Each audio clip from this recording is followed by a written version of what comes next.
afternoon and welcome to the Senate Committee on Education. Today is Wednesday, March 18th. We are meeting in this room 229 and we're being streamed live on YouTube. And if we must end this hearing due to technical issues, committee will reconvene on Friday, March 20th at 1 p.m. in the same room, 229, and notice will be posted for the legislature's website. And due to the number of measures before the committee and our time limits, all testifiers' testimony will be limited to 1 minute per testifier. And with that, we will begin with our first measure on the agenda. And I'd just like to say that this is all House bills that have transferred over. The Senate has had bills that are similar or might have been a companion. And if you're able to, you can tell us what the difference might be. That would also be helpful for us as we move forward. So with House Bill 2172, House Draft 2, relating to employment of retirees, establishes a 5-year pilot program to authorize Department of Education to rehire retired teachers and educational officers for hard-to-staff positions. First to testify is the Department of Education, Hayashi. I notice is not here, so Aloha, Chair Kim, Vice Chair Kirani, members of the committee, Sean Bacon speaking on behalf of the Department of Education. We stand on our testimony offering comments on this measure and are available to answer any questions. Thank you. Okay. While a lot of chairs appreciate just standing on comments because I think the public has a right to really know what's in these bills and what your position is, I would appreciate if you give us a quick summary of where you're at on these measures. Sorry about that, Chair. The intent of this bill is really to look at trying to help with some of our retirees coming back into service and helping in some of our hard-to-staff and shortage areas. We really support the intent of this measure. I know that there will be some administrative processes that the department needs to follow on an annual basis. We also have been working closely with the Attorney General's office to look how it may affect our pension and ERS system. So thank you. Great, thank you. And with that, we do have the Attorney General, Jenny Nakamoto. And I know you have a lot of amendments. Yes, possible. good afternoon, Chair, Vice Chair, members of the committee. Jenny Nakamoto, Deputy Attorney General. We did submit comments that ask for incorporation of more objective standards and measurable criteria directly into the statute. We also provided some suggested language. And as Mr. Bacon mentioned, we are working with DOE on trying to bridge these. I'm also available for any questions if you may have them. Thank you. Thank you. Calvert Young for the Employees Retirement System. Good afternoon, Madam Chair, Madam Vice Chair, members. So you have the retirement systems testimony, and it is different than the system as testified previously on the Senate bill. The testimony is characterized as opposed to this bill. However, that opposition is due to advice of external tax counsel on the bill that was not available during the first half of the legislative session. However, there is language for amendments that are being recommended, informed by the Attorney General's opinion and review as well, that could help if this bill is to progress, some recommended revisions that are also available from the AGs and external tax counsel for amendments that would help shore up and clarify in the bill plus the existing statute. And they are on the second page of our testimony. Thank you. So just real quick, you brought up the Senate measure. So would you say the Senate measure is a little more simplified and easier to? It was, our initial position was to offer comments on it, there was no opposition, but comments about the aspects that were in the bill that the legislature should pay attention to preserve if that bill was to progress. But it didn't ask for or request or provide like specific amendment languages because the issues that tax council and the AGs have identified, to try and be more clear for Hawaii statutes, what could be added to add more definitive clarification or requirements to help shore up our retirement plan statute. Yeah. Okay. So, Thank you. Osatui for HSTA. We'll stand in strong support. Okay.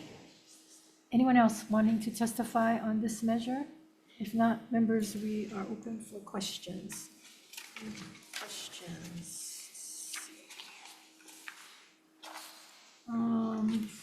I guess DOE.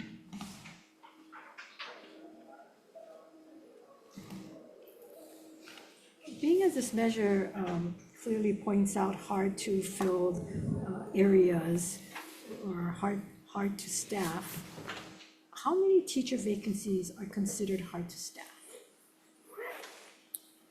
I don't have that exact number on me, but it's something that I could get that information and get it back to the committee for you. And then how many could we realistically be filled through this pilot program? I think that's one of the things that we've talked about in the testimony. We don't have any data on how many would be interested in coming back at this point. I know that we do have some of our substitute teachers currently at this time that are retirees, but beyond that, the department doesn't have any hard data on how many would be possibly interested in coming back at this point. And I noted that also what's noted is to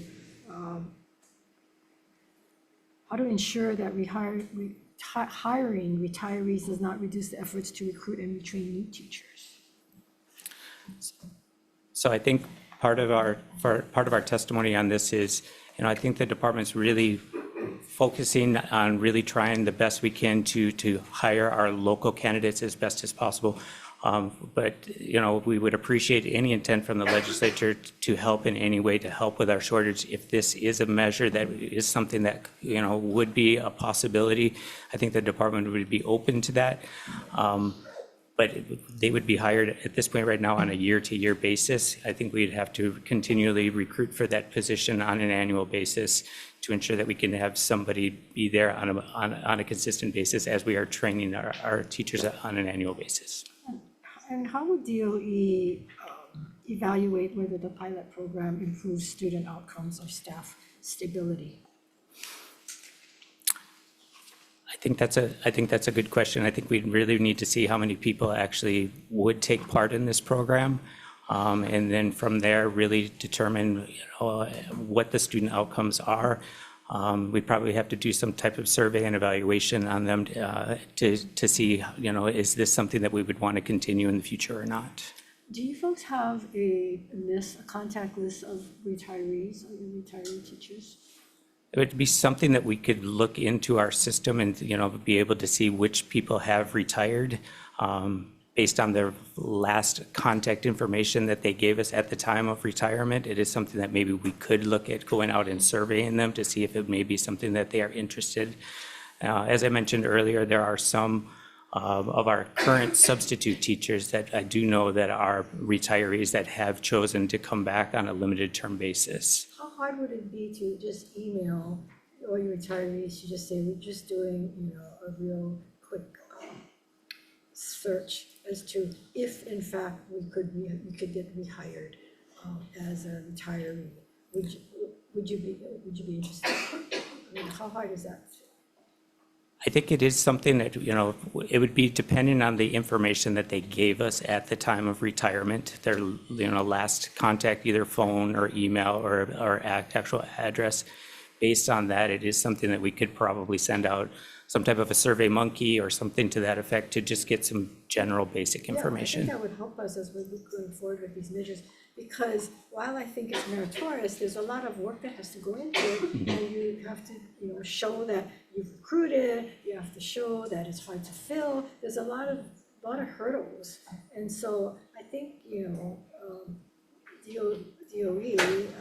to your credit, you folks want to support a number of these programs, but at the same time, the amount of work that goes into it, I don't know if you folks really think it through and feel comfortable in saying, well, wow, this is really good, it's another whether the benefits outweigh everything else that has to go into it, time, costs, and so forth.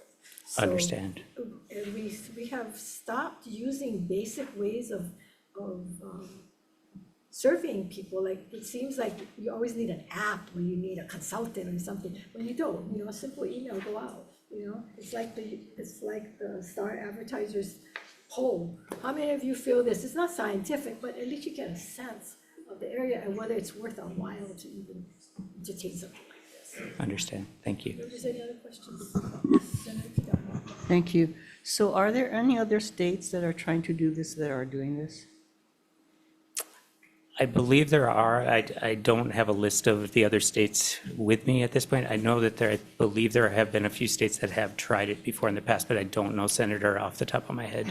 Yeah, so the leading up to that is then, if you are aware of that, then what are the hurdles they're having to jump through that we need to do before this comes before us? Because it might be premature unless we know all the answers. Okay, thank you. Thank you. Another question I had is, the AG pointed out that you need to show that you've made what is a good faith effort towards recruitment for the position. And they said, perhaps you have to advertise it for so long. So do you have any thoughts as to what would that look like?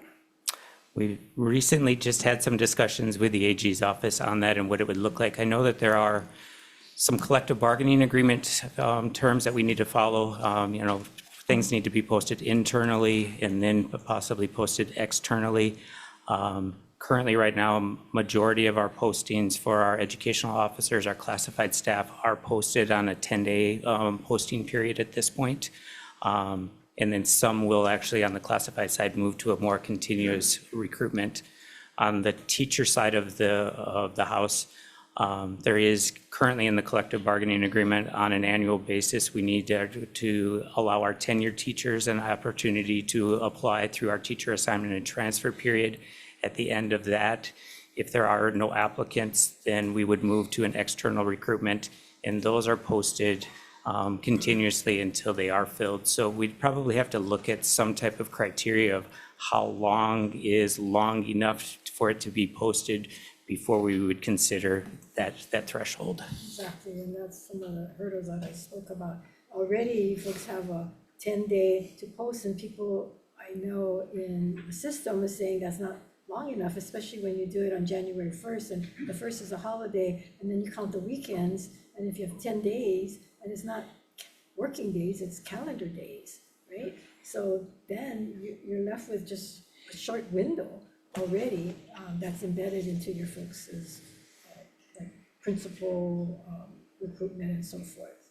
So in this situation, then would you also consider like career fairs and stuff like that as being part of your efforts to recruit?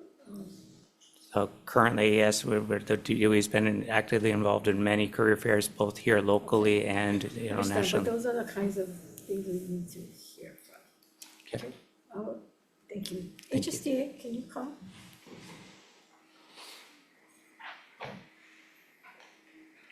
So you folks have a list of all your retired teachers, do you? Not an entire list. We have an association of retirees that they're welcome to join, and we could potentially communicate with them about this effort, Yeah. but we don't have an entire list of Okay, but you do have retired. some listing. Yeah, to which get a they're welcome to sense. join HSTAR, and we do have a list on that area. Okay, Yeah. Yeah, perhaps if you folks can do something like that Okay. in the near future, at least we get a sense of, people say, no way, I'm done. Yeah. But if they, a good proportion, then we might say, yeah, that would make sense. We can do that. Okay. Yeah, appreciate that. thank you. Okay, members, no other questions? We will move on to our next House Bill 1785. This is relating to student transportation, authorizes the DOE to hire a new contractor if a contractor under a student transportation contract fails to provide service on a contracted route for 5 or more consecutive instructional days, and authorizes the use of school bus fare revolving fund to offset costs associated with procuring replacement services. Starting off with DOE.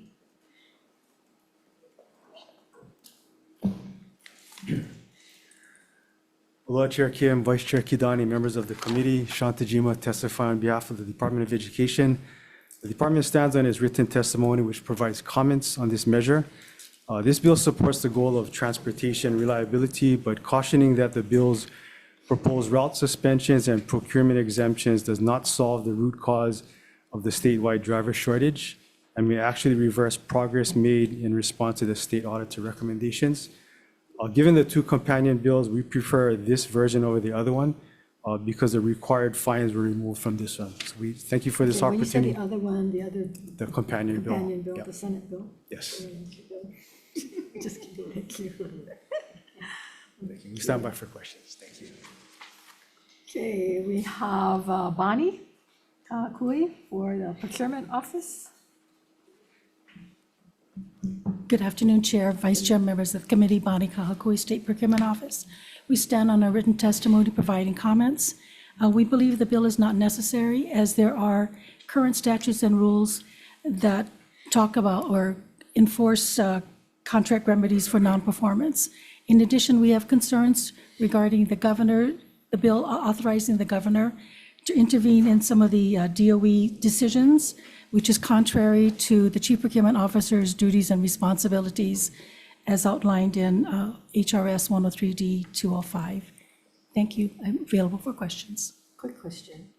Did you testify at the House on this measure? Yes, I did. In the same manner? Yes. Okay, thank you. Okay, we have two others, Ted Meehan and Pi'ikea Kalakau Bardi. And they're not here. Anyone else wishing to testify on this measure? Hearing none, members, we're open to questions. Senator Hashimoto? No? You like the bill? Okay, let me see. So why don't I have, who would be the one? This DOE.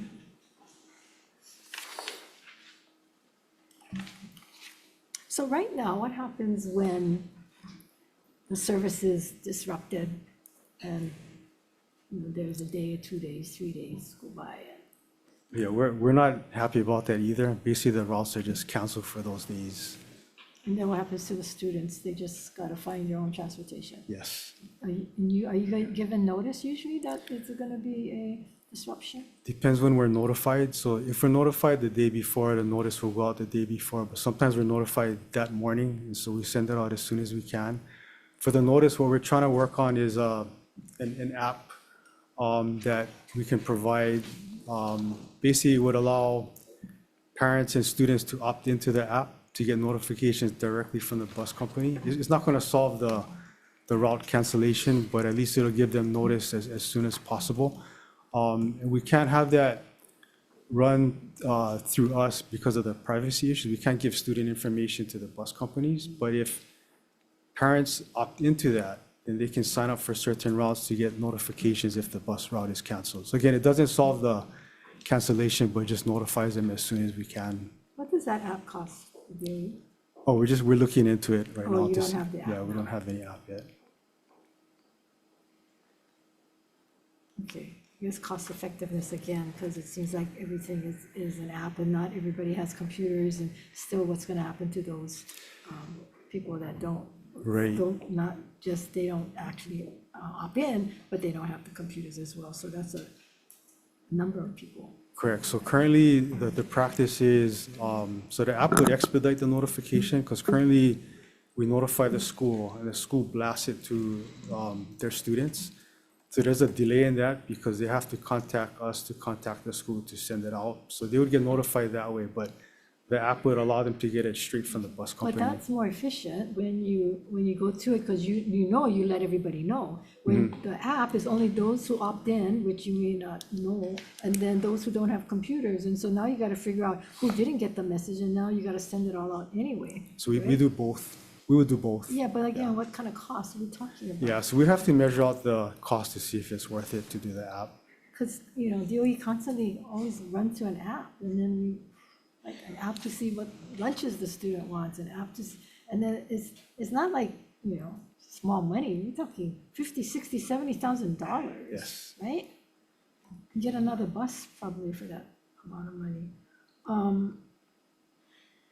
So if this bill was to pass, and if in fact after 5 days, then, what would happen? You go try to find somebody, but you cannot find somebody anyway, right? I think that's the big challenge with this. We're not opposed to having this authority to do this, but basically we'd be having the same bus companies fighting over the same limited pool of shortage of drivers. Okay. Okay, thank you. Members' questions? So, What is the root cause of the bus shortage? I don't know, but it's a shortage in Hawaii of bus drivers and CDL drivers, and there's just a nationwide shortage also. Yeah, and then how many bus companies does DOE contract with? 2 big ones, and then about 3 smaller ones. So there's a smaller one that services part of Kauai, 2 small ones that service Molokai, and then 2 big ones that service the rest. So my follow-up question, which you might not be able to answer since we don't know what the root cause of the shortage is what would DOE's solution be? So the shortage is the issue right now. I don't know why people don't want to become CDL drivers, but I think right now we appreciate working with our contractors. They're working hard to provide incentives. I think that's shown to be the highest leverage point to increase drivers. So, we had a 6-year decline of minus 230 drivers. Since the bus companies have implemented financial incentives for the drivers, we've had an upswing in a year of about 69 drivers.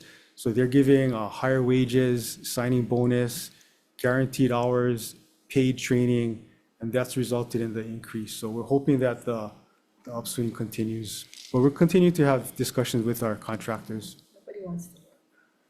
Well, so the question is, have you guys polled the bus companies as to why they can't get drivers for school buses? I don't know if they have the answer to that either. I mean, I'm just speculating right now. I think the pay has been the most significant factor that's impacted the increase. So it's pay and not student behavior.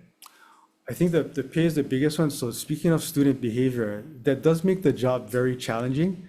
As a teacher managing a classroom of 30 kids in front of you, a bus driver is managing 80 behind you and driving the bus, and you're on video. So it's a tough job. So we're actually coming out with we just sent out a letter to all of our schools, just kind of reminding schools to remind the community about behavior on the bus, and that misbehavior can result in loss of bus privileges.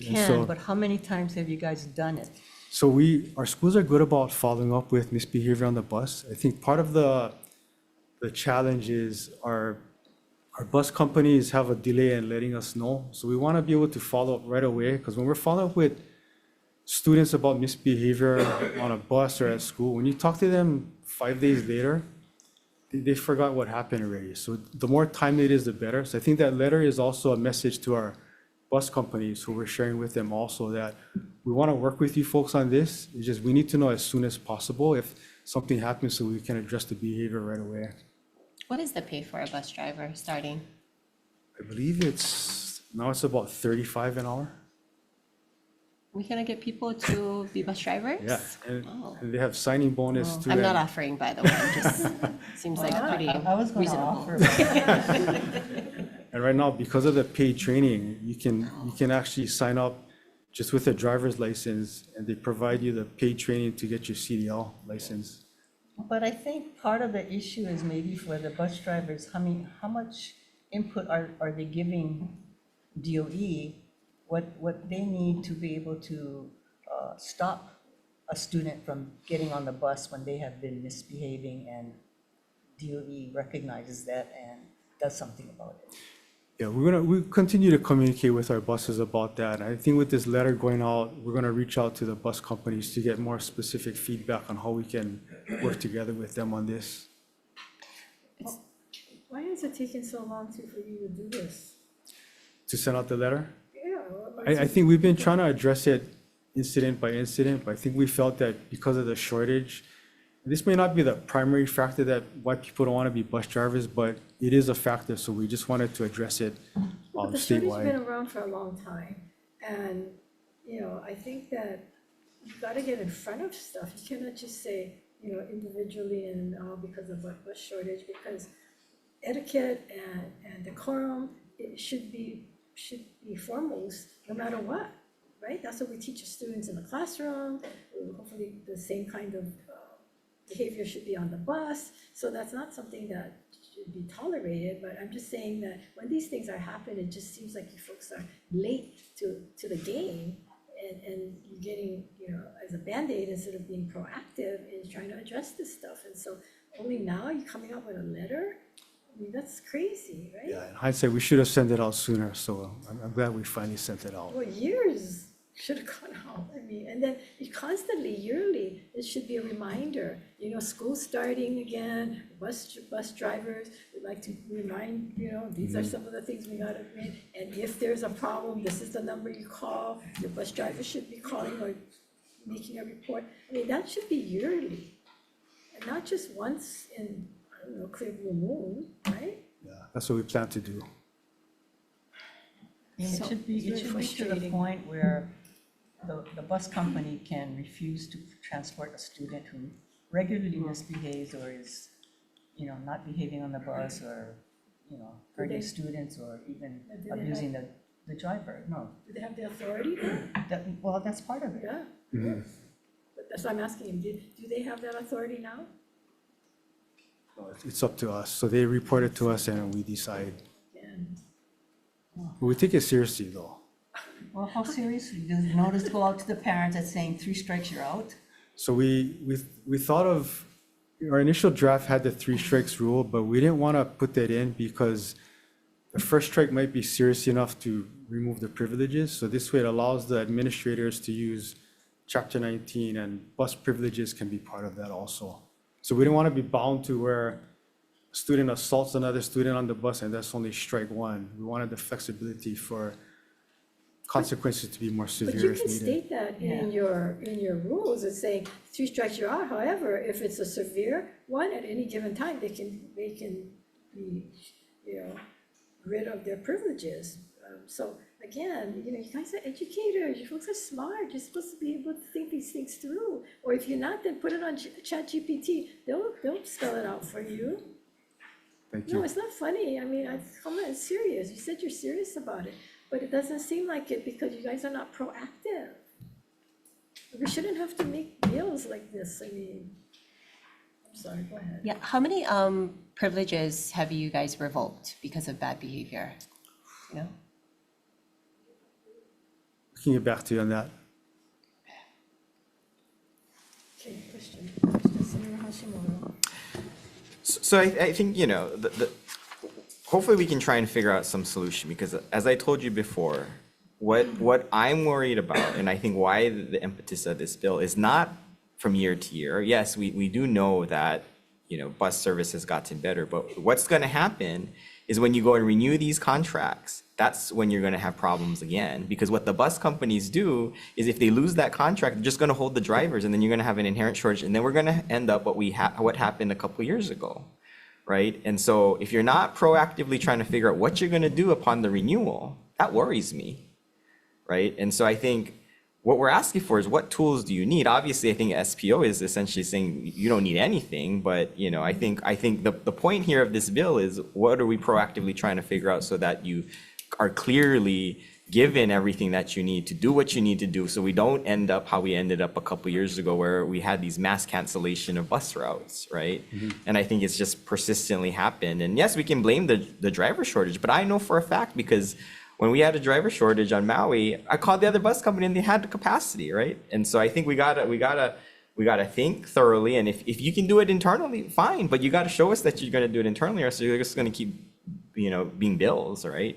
So anyway, hopefully we can come up with something, or you can think. I've been asking you, think about what you need, and I haven't heard clearly what you guys need. So I think we're gonna keep going at it though, because I think you guys need more. I think we have to keep this as an issue, because I think people are saying this is an issue. So hopefully we can figure something out before as it gets to conference. Thank you, Chair. I do have a question for SPO after. Okay, but you have the resources, you are able to do these things, it's just that you folks don't want to do it, or, feel that it's not necessary, but it is, so. Okay, thank you. SPO?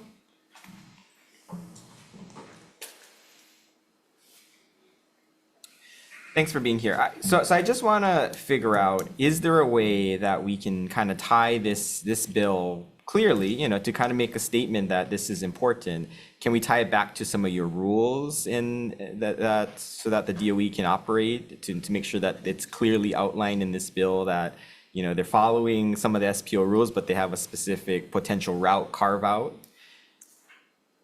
We would have to amend a different statute, which is HRS, the enforcement statute, which is chapter 7, which is enforcement, contract enforcement.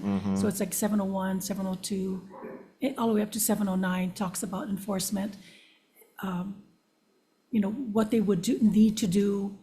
And one of the important things, which I don't know, based on the DOE's contract, if there is a performance bond in there. So they could call upon that. Is there liquidated damages in there? That should they not provide the bus route for that day, the bus company would be liable for so much dollars. So that is typically put in some of the bigger contracts where it's necessary to move forward, or to put a performance bond in there, which can be substantial because the vendor would have to go and get a bond against that. But at least you have a fallback. Should the contract fail or be terminated for whatever reason, they're calling the bond. They're calling the company that's holding that bond to make sure that those routes go through. So at least we get something back. We get something, yes. Okay. So it's possible. I don't know if we could do it this year because, I don't think it's not addressed in the HRS right now about enforcement, except for what is already stated. Okay, so, all those things that you outlined is already under your statute? Yes, it is. Yes. Okay, so maybe the remedies, it needs to point to your statute then? Well, it's not our statute. Procurement code is across the board. Okay. All counties, all state agencies, any government entity, it's already in there that all jurisdictions should be following or must be following. Okay, all right, thank you, Chair. Let me ask this question. So these are possibilities that put into the contract, right? What, is it going to make it where the bus company is going to say, no, we're not going to do that. We don't want to do a bond. And so then where is the OEM? It is possible. So depending on what the bond amount is, so the performance bond can be, typically it's 100% of the performance. So it will be substantial, and it'll cost more because now they have to work that price into the cost of the bond into the price to the state. So there have been situations where vendors think the bond is too high, or they don't want to participate because of the bond, or they can't get the bond. So that put them in the driver's seat because already there's a shortage of companies and bus drivers, right? I mean, so it's not worth our while. Well, it's a balance, because if you don't have the bus contract, then you don't have any work either. There's only, Yeah, but if the there's a schools are the shortage number one. and they're in demand other places, then they're gonna go there and, right? yes, performance bonds, anytime you put performance bonds in, higher insurance requirements, there's a cost to the state for that. Okay, thank you. Okay, anybody else, any other questions, members? Not, okay, let's go on. So we're still on buses. HB 1780, House Draft 1, relating to student transportation, requires DOE to establish a student bus fare system that includes free bus passes for students who meet certain statutory requirements, requires a report to the legislature. Again, DOE. Chair Kim, Vice Chair Kidani, members of the committee, Sean Tajima, testifying on behalf of the Department of Education. The department stands on our written testimony, which provides comments on this measure. The department has concerns about prioritizing bus seating primarily based on income, as there are other factors that create a need for school bus, such as distance from school and lack of safe walking paths. The department also has concerns about the automatic sharing of free and reduced meal data for bus eligibility due to federal privacy laws. Thank you for the opportunity to testify. We stand by for questions. Thank you. Okay, thank you. Ann Horiuchi from the AG's office.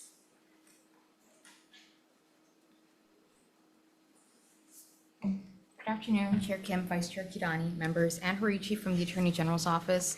As noted in our testimony, there are references in the bill to a quote, free bus pass or to quote, free bus passes that could be misconstrued as including free municipal bus passes. So to avoid any potential misinterpretation, we've suggested some revisions in our testimony. Thank you. I'll be available for questions. Thank you. Osatui? Okay, we have Patty, and I'm not sure how to pronounce his last name, Hatzis Tavarskis, and Lauren Lohr. Aloha, Aloha. Chair Kim. Aloha. My name is Lauren Lohr. I'll be testifying on behalf of Patty Hitzis-Stavrakis. But thank you so much for the opportunity to testify on behalf of the Hawaii Public Health Institute and the Healthy Eating Active Living Coalition. We support HB 1780 HD1 with amendments. This bill is an important step towards improving educational access for students, and we recommend that the bill be amended to provide free bus passes for all DOE students. Transportation is critical to attendance and academic success, but even the most modest fees and the need to reapply for service can be barriers to access for families. Expanding free bus access would reduce absenteeism, ease the burden on families, and help decrease traffic congestion and emissions around our schools. We appreciate that the goals of this bill are to streamline eligibility, simplify applications, and improve communications with the families. But we do respectfully urge the committee to amend the bill to provide free bus passes for all DOE students. We hope that the universal access would remove stigma, prevent gaps, and simplify. Thank you so much for the opportunity. Thank you. Okay, let's see, we have 2, 4, 6, 7 others that have sent in testimonies in support and one with comments. Anybody wishing to testify on this measure? Anyone on Zoom wishing to testify? Please come forward.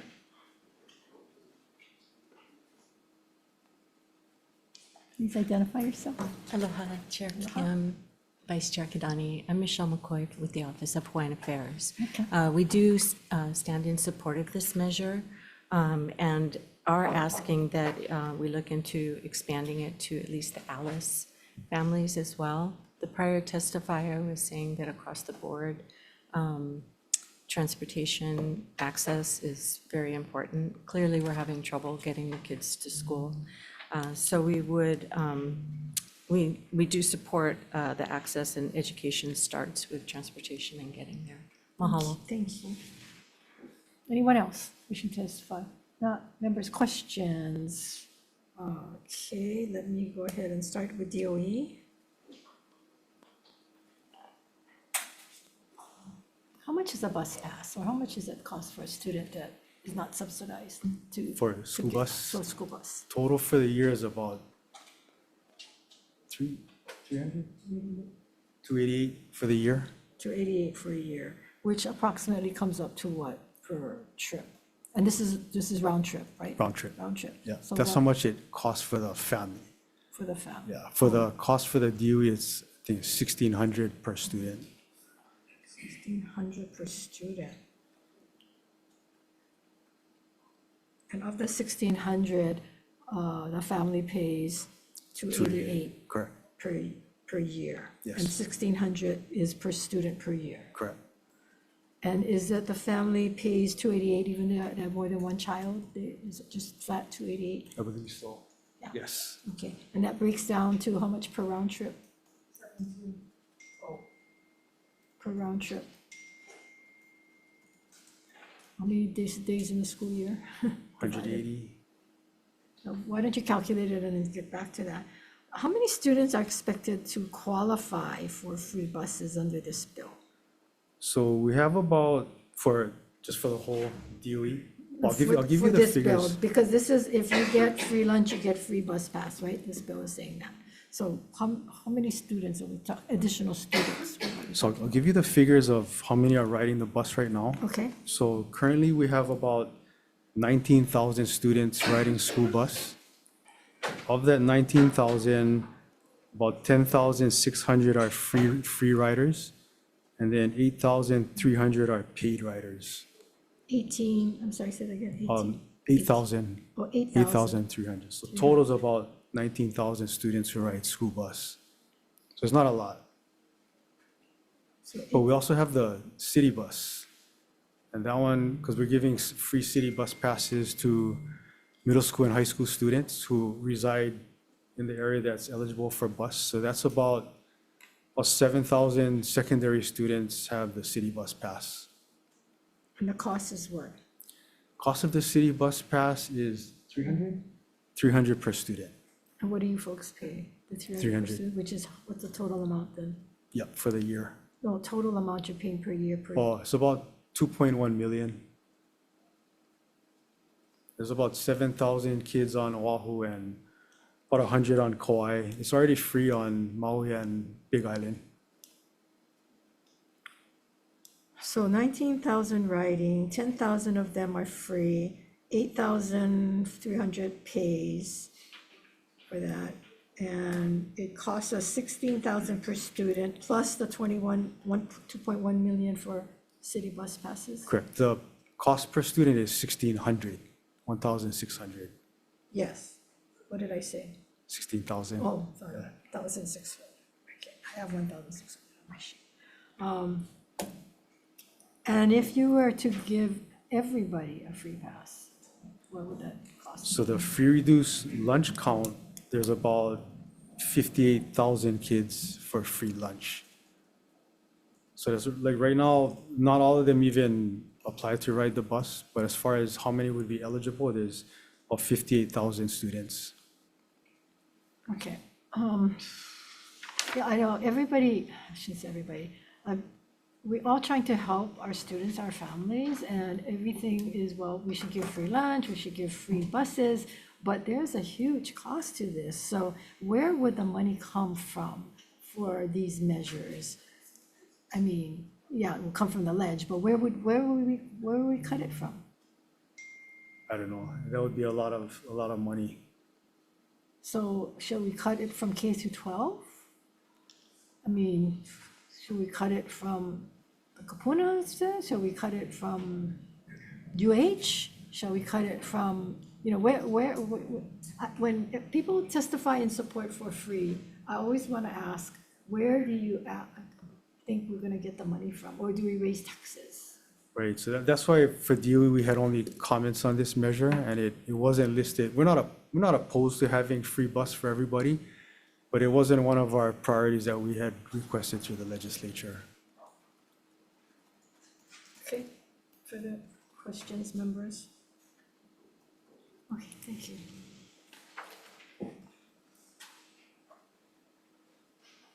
Next item is House Bill 1872, House Draft 1, relating to Early Learning Apprenticeship Grant Program. This establishes an early learning apprenticeship grant program to be administered by the University of Hawaii to provide financial support for early learning program service providers in the state to participate in in-state or federally approved early learning apprenticeship programs, requires an annual report.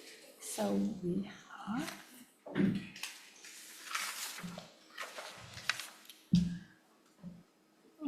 Board of Education. Good afternoon, Senators. You have the testimony in front of you. Conceptually, the board supports any and all efforts to increase the workforce as it regards to early learning. When it comes to the actual implementation of the grant program, of course, we defer to the University of Hawaii. When it comes to the funding, we defer to all of you, actually, to determine what funding would be adequate. Okay, thank you. Nathan Murata for the University of Hawaii.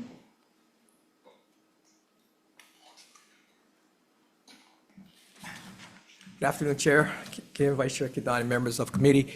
Nathan Murata, Dean, UH Manoa College of Education. This bill is very similar to the House bill version. Thank you for the opportunity to provide testimony and offering comments on this bill, which establishes an early learning apprenticeship grant program. This bill offers tangible solutions by addressing some pressing issues with regard to, number one, support and develop career pathways, potentially increasing the supply of early childhood learning slots, and potentially adding to strengthening the economic stability for families. I'll be available for any questions. Thank you. Thank you. Yukio Cross? I'm sorry, Yuko Cross. I don't know why I always want to call you Yukio. Apologize. Hello, Chair Kim, Vice Chair Kidani, and members of the committee. I'm Yuko Ariko Cross, Director of the Executive Office on Early Learning. We support HB 1872 HD1 and defer to the University of Hawaii on implementation and funding. Registered apprenticeship programs are an effective way to grow our early learning workforce. They offer opportunities for structured hands-on experience, employer-paid classroom learning, and comprehensive support to advance their careers. Many people entering the early learning field are non-traditional students who really benefit from the additional wraparound support and mentoring included in this model. This bill helps remove financial barriers to participating in apprenticeship programs. That in turn can help us recruit and retain more educators, improve compensation over time, and strengthen career pathways. Thank you for the opportunity to testify. Thank you. Ryan Yamane for Human Services. Here. Edno. Let me see, Edno. Edno for charter schools. Not here, also in support. Elaine Yamashita. Support. Anton Truckee, the City and County of Honolulu. Support. Jared Ellis. Thank you, Jared. Sherry Menor, the Chamber of Nadia. Good afternoon, Chair Kim, Vice Chair Kidani, and members of the committee. Introduce yourself so you don't know you. Thank you. My name is Nadia Holt. I'm testifying on behalf of the Chamber of Commerce, Hawaii. The core point we want to relay is that the childcare workforce is the workforce behind our workforce. So when there's a childcare breakdown or when the childcare system is unstable, every sector of our economy is impacted, and employers are feeling this directly in their recruitment and retention numbers. The Chamber recently conducted a childcare economic impact report, and it found that employers are impacted $787 million through annual loss annually, and this is a specific study to our state. And this is also due to specifically childcare-related turnover and absenteeism. And in turn, the state is losing out on $396 million in lost tax revenue annually. And the root issue is that the early childcare workforce lacks a sustainable entry and retention pipeline. The regional experts will tell you that wages for preschool and childcare providers are $13 to $17 an hour in the state. And so this bill provides incentives to obtain the experience and the credentials and opens the door to not just get into the field, but to advance in the field.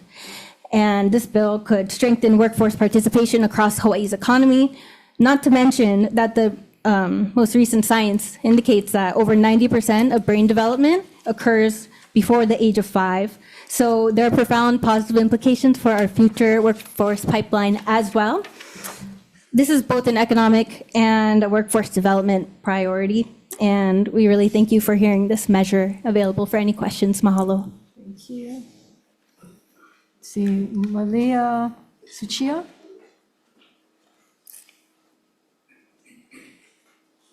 From Children Action Network.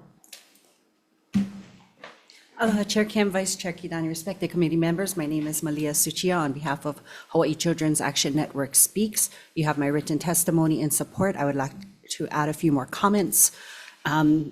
Previous to this role, I was a preschool teacher for almost 20 years. I have 5 kids. Going through that whole process was very challenging.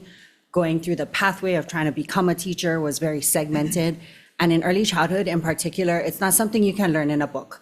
It's not something that you can learn on any kind of short-term manner either. And so to be able to have this program, to be able to be in the classroom learning, on the job learning with a mentor, with a coach, being able to get that feedback and not being torn away from your family or from your work, to be able to pursue a higher degree or pursue your education, to be able to advance would be so tremendous. This would have changed my life so much. Just to not have to incur the cost and to be able to be in the classroom learning from somebody who would have been experienced would have been such a tremendous help. So we fully support this bill. We ask that you please pass it. Thank you. Okay, thank you. Terry Locke? Thank you, Terry.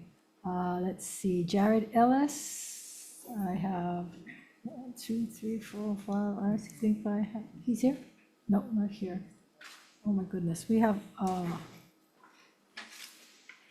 47 or 46 other people that sent in testimony in support. I'm not going to read all the names. Anyone else here wishing to testify on this measure? Just come. Aloha, Chair Kim. Aloha. Chair Kim, Vice Chair Kidani, and members of the committee. I'm Michelle McCoy with the Office of Hawaiian Affairs, and we stand in strong support of this measure.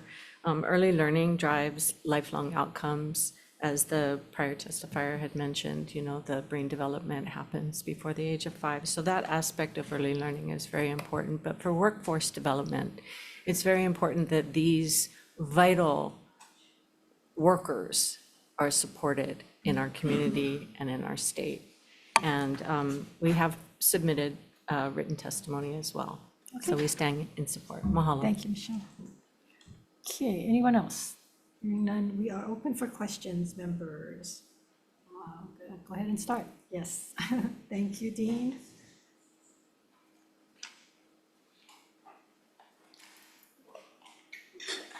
Dean, are you aware, Dean Murata, are you aware of what federal programs are out there for these kinds of apprenticeship programs? Well, we know of a couple states that do have these kinds of early childhood apprenticeship programs, Arizona, I think, and Illinois. However, we weren't able to access any of their data yet. We're hoping to get that. I know that we've had some federal grant projects. I know Terry was a PI, a principal investigator of one that just recently ended that looked at help to develop workforce. So there are a few that are out there. Clearly, with the federal landscape, it's becoming much more challenging, but there's some out there. Yes. Okay, because it specifically refers to federal workforce. Right. So because it basically was modeled after the federal apprenticeship program. Federally, yeah, approved early Right. learning apprenticeship program. Yes. But, and that grant went to the university or? The previous one, yes, it came to the university, yes. And you folks administered? Yes, we did. And it was to providers? No, this was I believe that grant was a little bit different. That one was more for like direct to student support for tuition and in order for them to stay in school. Okay, so on that vein, what is the cost for a early learning apprentice or student? What's the pathway? Is it the same as a teacher? A regular teacher? It's very similar, but in this case, the candidate or the student will then will be compensated early on in their career, working with a mentor teacher. So both the candidate and the mentor teacher would be compensated, and after every year, based on the apprenticeship model, they have to have an increase for the next 2 or 3 years, and that funds can be used, of course, for salaries, compensation, and or tuition, things of that nature. So that was the grant. How much was that grant?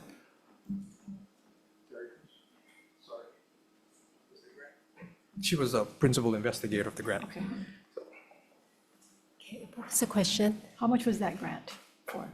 The grant the earlier grant we had was preschool open doors grant, and that was a federal grant to really provide stipends to. That's what he said. What was the yes. cost?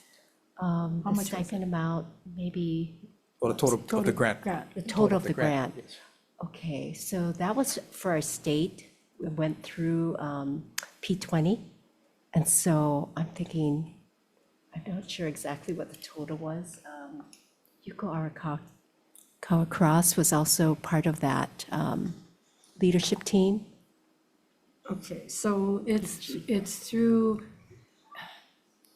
connected to them taking the class at the university or any place, or? Yeah, so the apprenticeship program actually has started at the entry level. We currently have students at Honolulu Community College. So there we have, I would say about 8 to 10 apprentices right now. Several are on Hawaii Island, but about 5 are here on Oahu. Okay, and they're under the same, that federal grant, or that grant's gone? So that grant is gone. So what pays them now? Yeah, so the registered apprenticeship program, we have one registered apprenticeship program that's been federally and state approved of. That's through Keiki Aina. And so they have written a variety of different grants in order to support their apprentices. Some of the funds that went to the apprentices on Hawaii Island actually came from some ARPA funds that went through the county of Hawaii Island, Hawaii County. And so it was a mixture of funds from. So how many, private- under the P20 grant, how Yes. many apprentices did we actually get? And how many of them actually became hired or became teachers? Okay, so all the apprentices are hired, they're learning on the job, and they're starting off primarily as aides in the program. They're getting basically around $17 to $19 an hour. So that's part of the apprenticeship program. So once they complete their first milestone, they will have a increase in pay. And so the first milestone is a child development associate. It's a national credential. The second milestone is a certificate in early childhood education. And so that bumps up their pay another 10% or so. Okay, so how many actual apprentices did we get with that federal grant? With that federal grant, I mean, currently in our state, we've supported the stipends for the federal, these apprentices. So I would say we probably have a handful, like about 10 apprentices right now. No, that's not the question. Oh. The question is, how many apprentices did we get from that federal grant? Oh, from that federal grant. I think so I would say that particular federal grant may be supported maybe about 5 to 6 apprentices. Because 5 to 6 apprentices, and how much was that grant for approximately? well, the grant was for many things. The apprentice part of it was just a small portion Okay, of that grant. What amount is that? I'm trying to get the Yes, data yeah, to determine how much Yep. we're asking for, how many apprentices are we gonna have? Is it going to make a dent into what we need? And we don't seem to have the data, or you folks aren't able to provide me with the data at this point. So, I mean, what are we talking about in this bill? How much money? How many apprentices? Yeah, I think when we calculated, if given, say, $6 million, we would support perhaps about 25 apprentices, 25 mentor teachers, and then we would probably support about 200 early childhood folks that are already working, because there is a wage differential in the grant as well to retain the staff that are already working in these early learning programs. So I think a lot of the funding will be provided to individuals already working at the schools, and not so much and some with recruitment as far as bringing new candidates in. So it's kind of a mixture of individuals. So, how much are we asking? How much does this bill call for? I believe we're asking for $6 million. 6 million. Okay, $6 million. So these are students, first of all, who become apprentices, that go through the course and at some point they become an apprentice, or do they start off as an apprentice right off the bat? They start off as an apprentice right off the bat. Right off the bat. So they start as an apprentice, working with a mentor teacher, and then because we're increasing their pay, we also want to give incentives to the rest of the staff so they stay with the program. So this is a combination of supporting the wages, Okay, so it's not like a supplements. teacher where you go through training and then you do student teaching and you get paid for student teaching. No, this apprenticeship program actually starts compensation as soon as they And they enter. stay- and while they're doing this, are they taking classes at the university? as They're well? taking Yes. class at the university or on CC or other Yeah. institutions, yes. Can they do it at a private institution as well? Well, this one really works with the early childhood education programs that we already have in our university, both at the community college as well as the four-year university. And so then these 25 apprentices start off and right off the bat, you're paying them $17 to $19 an hour, and their mentor teachers then get paid what? They're getting a stipend for being a mentor teacher to support the apprentice. So they're already getting paid, but they're getting an additional What kind of stipend. stipend are we talking about? We were, let's see, I think we were giving probably like a $5,000 stipend Per year, per month? per year. And then does the entity that they're doing the apprenticeship program, the service provider gets something as well? Well, the funds actually go to the employer itself, the school or the center. And those funds are earmarked from the university to the actual employer, and then the employer then disseminates to current teachers, mentors, and all. And Who so monitors this? And who monitors we would at the university, it? So you folks audit yes. at the end of the program or during? I think annually throughout, yes. Yeah, throughout. Okay, any other questions, members, on this? And then, so this would be a one-time or continuum? Yeah, we'd like to see it as a continuum. Okay, so here's the next question. Where do you think the money should come from? Well, I know the university has a bunch of priorities. We can certainly, if it can't come from the, at least from this avenue, then we would certainly look at the university and see what priorities they have and how high up the priority is. $245 million surplus right now in their funds. Okay. No other questions? Thank you.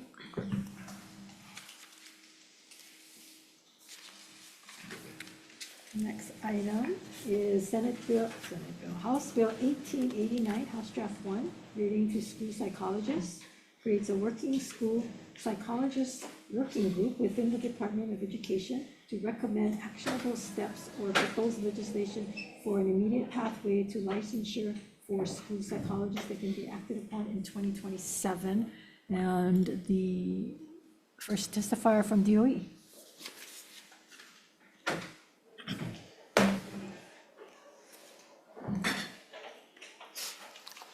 Good afternoon, Chair Kim, Vice Chair Kidani, members of the committee. I'm Heidi Armstrong, Department of Education, and the department supports this bill.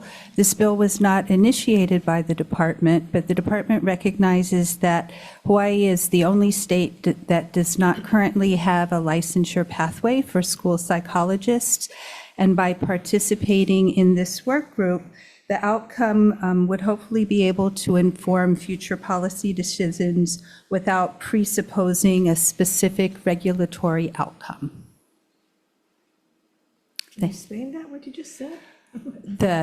There are different viewpoints on licensure, and we don't want to make any presuppositions as to which viewpoint takes more weight. And so this working group would bring together regulatory agencies and state agencies to discuss possibilities of the significance of issuing a license for the school psychologist work group. Okay. Thank you. Christopher Fernandez, Board of Psychology, DCCA.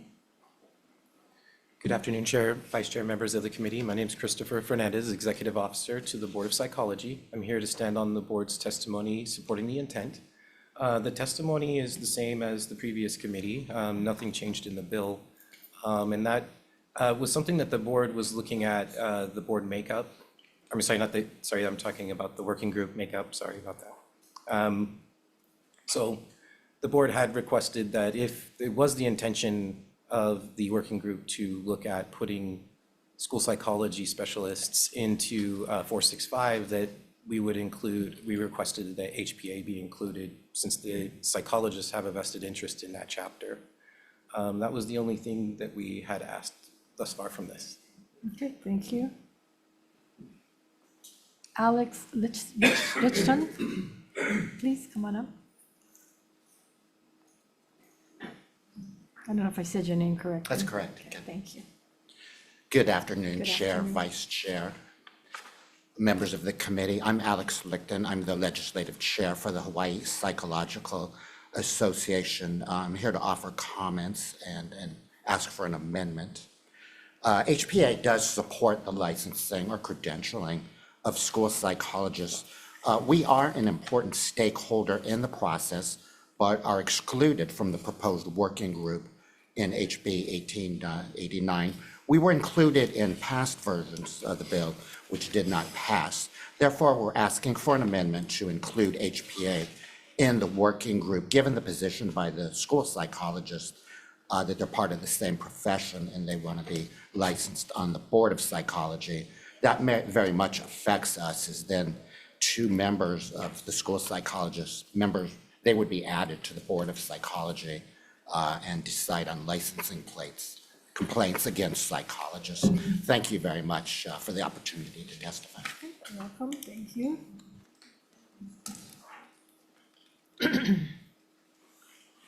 See. Leslie Bonich? Yes, hi, my name is Leslie Bonnick, Aloha Chair Kim, Vice Chair Kidani, and members of the committee, and thank you for the opportunity to testify. I first joined the HASP working group to establish licensing or credentialing in the state of Hawaii in 2011. I wrote the first draft of this bill in 2014 and have subsequently got it introduced in some form or another for every legislative session since. Originally, we were working with Leslie Slavin and Jill Elliott with HPA, who were amenable and supportive of us moving forward. That was when they were included in that. Since then, we've had several adversarial meetings with HPA where they have a lot of incorrect information they like to share, and you can verify their testimony for yourselves. I'm not going to waste the committee's time on that. As such, we are not amenable to having them or any other private organization and want to stick to government entities and our own group. Our national association does represent us. Our state association does represent us. Hawaii Psych Association has no mechanism to represent school psychologists and have been adversarial towards us. So if we want to move forward with this in a collaborative way, it won't be with HPA based on their current and past behavior. Thank you so much for the time to testify, and I'm here for any questions. Okay. Let's see, Hawaii State Council on Mental Health. Anyone hear from them? Alec Morentic? Aloha Chair, Alec. Co-Chair, members of the committee, thank you for this opportunity to testify. I am a trained school psychologist living and working on Big Island. I support this measure moving forward as is. The National Association sets the standards on scope of practice for school psychologists, so they have a vested interest in being part of this working group. HPA is not a regulatory agency and does not represent me as a school psychologist. And the Board of Psychology does have clinical psychs that sit on their board, and most of their board is made up of clinical psychs. So I feel like the current composition would effectively address the stakeholder concerns as well as effectively provide insights for the working group's licensure pathway recommendations. Thank you for this opportunity to testify. Okay, thank you. Alexis Jameson? Aloha. Oh, sorry, I was muted. Thank you so much for the opportunity to testify. My name is Alexis Jameson, and I'm a school psychologist in Liber, Oahu, and I'm the current past president-elect. I do want to voice my support for the bill as is, as I don't think HPA should represent us in this working group as they don't represent school psychologists or include school psychologists. So it doesn't make sense for them to be a part of that working group for licensure. And just moving, just to emphasize the importance of this bill, I'm a homegrown school psychologist. And that means that I had to go to a different state to become a school psychologist and get educated. And I'm licensed in Kansas, which is where my degrees are from, but I can't be here in Hawaii because we don't have licensure. So I really feel it's critical for us to move forward with this working group so that Hawaii can finally have licensure for school psychologists in our state. Thank you so much. Let's see, that's all that we have that signed up to testify in person or on Zoom. There's 4 others. Anyone else wishing to testify on this measure? Come forward. None. Okay, questions. Members, questions? Okay, Senator Court. HPA?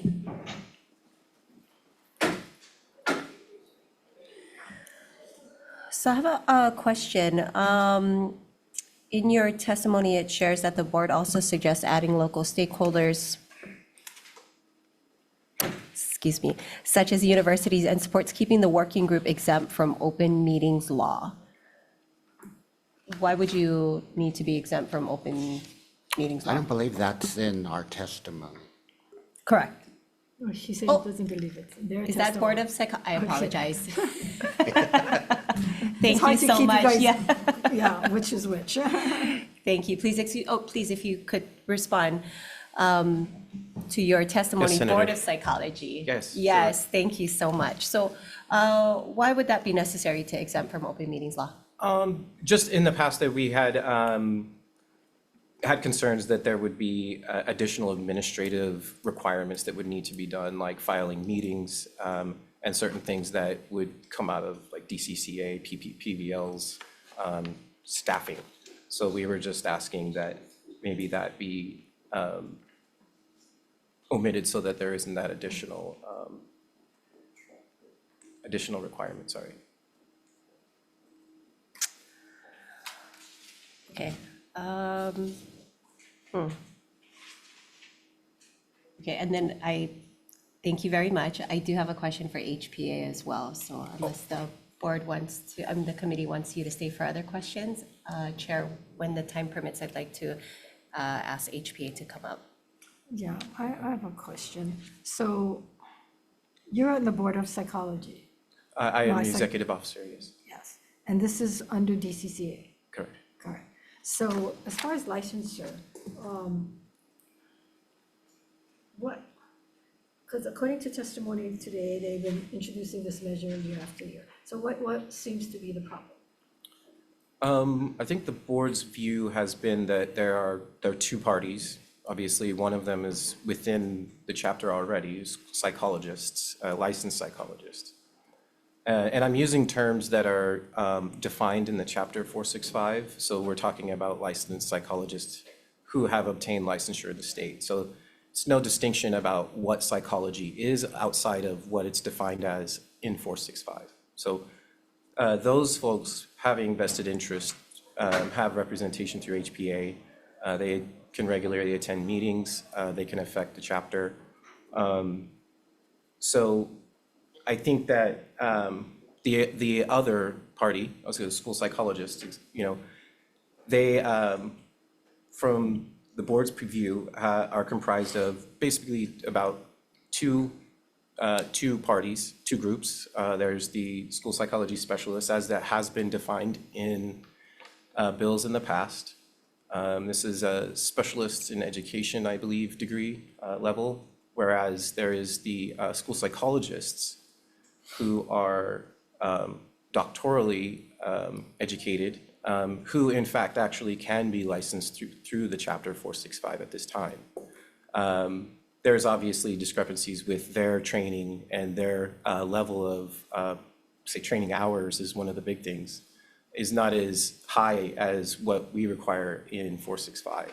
So a lot of school psychologists that are doctoral can't meet our requirements at this time unless they do additional or understand our licensing processes here in Hawaii. So who trains and credentials school psychologists?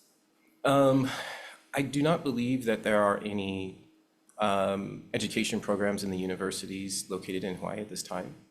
Okay, so we don't have school psychologist programs that's only on the mainland. Correct.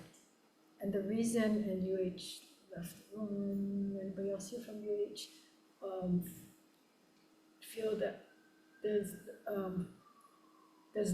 no need for a school psychologist because if you're a psychologist that can go to the schools and work at the schools? Is that? I'm not sure about that question. I think that. Okay, so you have school psychologists and then you have licensed psychologists. So a licensed psychologist can go be in schools. I don't know of any restriction to psychologists in practice in Hawaii. Okay, If they're so I guess licensed the through question I'm gonna 465. ask DOE is, how do they select their psychologists? Based on what? And Yeah, I then don't how do they determine you're qualified to be a school psychologist versus a licensed psychologist? I think outside of the bills that have been introduced, I think the DOE has had the responsibility of vetting the school psychologists. Okay. Any other questions? No. Let me just ask my psychologist that's on Zoom. Are you from the University of Hawaii? No, I'm the legislative chair for the Hawaii Association of School Psychologists and have served every position on the board. The program for school psychologists is actually at Chaminade University, and they're on their second cohort.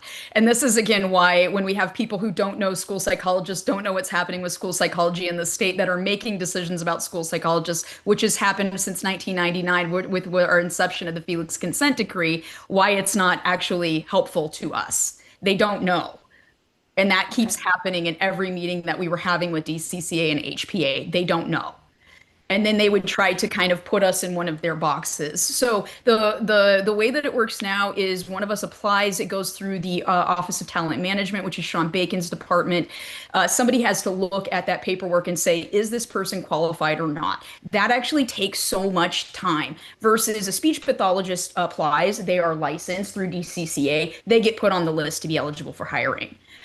So it actually has inhibited our ability to hire school psychologists in a timely fashion. And I've seen numbers of people over my 15 years of involvement with our state association that will email and say, I applied, I didn't hear back for 6 months, and I had to take a job in another state because I couldn't afford to wait that long. So we have lost positions by not having credentialing over the years. Okay, thank you. DOE? I'm sorry, you had a question. Did you want to ask your question? Okay. So how did the schools go about hiring school psychologists? The requirements to be, there's several options. A master's degree in school psychology, 1,200 hours of internship, 600 hours must have been in an elementary, middle, or secondary school setting, provided that when the internship is less than 1,200 hours or 600 hours in a school setting, 1 additional year of supervised professional work as a school psychologist in a school setting will meet the requirement. The second option is a master's degree from a regionally accredited college or university in educational psychology, counseling psychology, or a closely related field in a psychology profession that includes graduate coursework in human learning and development. Also with the 1,200-hour internship, of which 600 hours is done in a school setting. The third option, as previously mentioned, being a current school psychologist, having a current school psychologist license. And the fourth would be currently nationally certified school psychologist certification from NASP or the National Association for School Psychologists. So if you have a degree from another college on the mainland and you're not licensed here, they can still get the Correct. job, right? Correct. So have you had problems finding school psychologists? We do. We currently have 70 positions, 26 vacancies. which is a current vacancy rate of 27%. In 2024, our vacancy rate was 43%. So we have improved that, and as previously mentioned, was the department that received a grant that enabled us to partner with Chaminade University to get that school psychologist program established. So would having a so-called licensed school psychologist changed any of your ability to get people, school psychologists, or to hire, or?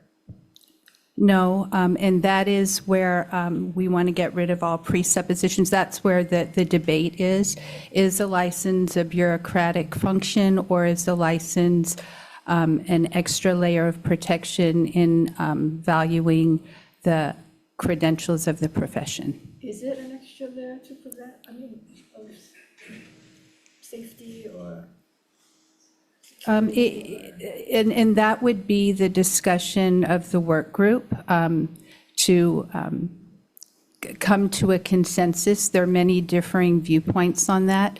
One How do you extra expect them to come to consensus? They don't seem to be any kind of consensus to even get a board together. Yeah. So the other question is, will licensure requirements help address the shortages, or does it add additional barriers? I mean, every time you have license, it's and no matter what profession, is a group that want to keep people out, and you have to jump through hoops to come in, and it makes it harder, and we keep trying to get more licensures, but yet, again, it's this group that want to protect their group, so is it? And I don't have a definitive answer. I think there are varying opinions on that. The bottom line is you can be a school psychologist in Hawaii without having a license, whereas in the other 49 states, you cannot be a school psychologist if you don't have a license. Okay, do you know why it's taken so long to get a working group established? No. No?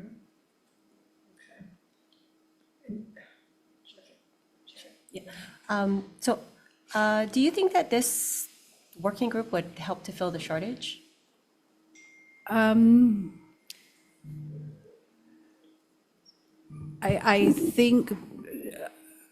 don't think it would help, but I don't think it would hinder. Part of this shortage is the availability of programs to become a school psychologist. At this time, without having the discussions of a working group, I don't think I'm neutral. I don't think it could help or hinder. Yeah, because this working group says it is intended to study the issue. We already know there's an issue, so we don't need to create a working group to tell us there's an issue. What we don't have is we don't have the concrete pathways on what's going to fill those vacancies. So again, like, we're kicking the can down the road, right? We have psychologist shortages in the schools because we don't have those discussions, or are we not getting to the root of the problem? So, I mean, creating working groups to keep talking about it, like, we already know there's an issue. I don't need data to prove it. We have Correct. shortages, right? That proves there is an issue. Correct. So, okay, thank you. Thank you very much. Thank you, Chair. I have a question, I guess back to DCCA. What's the cost for someone, say we decide they're going to be licensure for it? So what kind of hoops and what kind of cost is involved? Okay, do you mind if I use the current for psychologist process? Okay. So a psychologist who wishes to obtain licensure in the state can do so through multiple pathways. 3 of them involve certification at the national level. The board processing of those applications is nominal because the certification is nationally recognized by the federal government. What does it cost the person? So the person would be, so it's a $50 application fee. And then the license fees, I believe, are depend on when they get licensed within the 2-year biennium. On the first leg, I believe it's around $280. On the second half, I believe that's about half. There are additional fees, including the Compliance Resolution Fund, which funds the RICO function of the licensing. So Which is about how much? I believe that is somewhere in the range of $100. Okay. So that's one way. What's the other? And so those are the certification. It's the same fees for whether you're going to apply by examination. So that would be to sit for the examination, the EPPP. You can also apply, this is for those who are already licensed in other states. You can be licensed through examination waiver. So you would supply the board with a examination that meets the requirements at the time you sat for that exam. After we've received all these documents, we also verify internship and postdoc verification, which requires notarization from their supervisors. So typical process may take an applicant maybe 1 to 6 months to accomplish. We don't have any data on that. I'm just guessing on my experience. How many people go through licensure each year for psychologists? Oh, I wish I would have brought that information. Just Typically on an agenda, we have anywhere from 3 to 6 applicants. Yeah. How many get rejected or don't pass? Very little. We usually maybe have 1 to 2 every 2 years denials. Okay, so right now, a school psychologist can go through DOE, apply to become a school psychologist. If they meet all your requirements, then you get hired. You don't have any license fees, you don't have any exams, you don't have any of that. But if and so any of your current, would it be then you would not be able to hire people without license if we have a licensure requirement? They would have to be licensed before DOE can hire them? I think on the structures of the previous bills, it would be that way, that you would be licensed. That would be the first access point. Okay, so now there would be a delay in them getting psychologists because you have to wait for them to go through all of these hoops and then some, right? Yes. Should I just stay? Yeah, go ahead, just stay for now. There's also not a clear pathway on how to get the license and who would issue the license. Okay, but we do have Chaminade now have a cohort and they will consistently offer the courses so that you have people that are coming out that can be placed. Right, yes. And they help place these. Yes. Is there a reason why UH doesn't have a pathway? I can't speak for UH. Okay, well, that's the whole thing, to get DOE and UH to start talking to each other, so can you guys reach out to UH? We do speak with them, yes. Okay, well, could you then? And then Yes, report we'll back? continue to, sure. Okay, thank you. Questions, any more questions? Not, okay, both of you, thank you.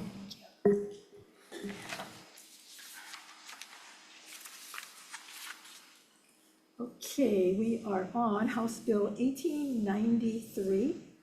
HD2 clarifies that public charter school teachers are eligible for incentives under the Teacher National Board Certification Incentive Program, increases the bonuses per year for each public school teacher and public charter school teacher who maintains national board certification. And our testifier is DOE.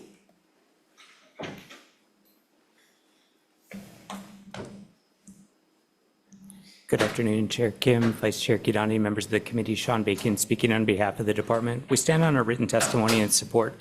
And really, this bill helps to clarify that any public school teacher, including public charter schools, are eligible for the National Board Incentive. The department stands ready for any questions. Thank you. Okay, we have Ann Horiuchi for the AG's office.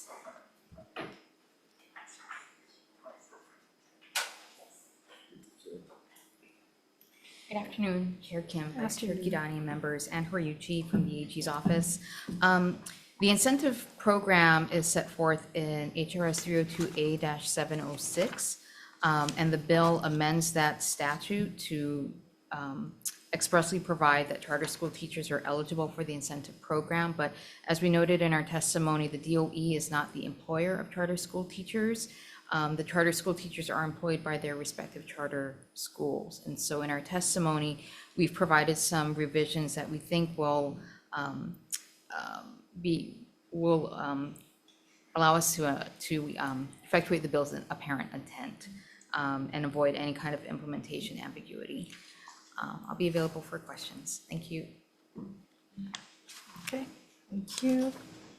Let's see, we have Mitzi Higa.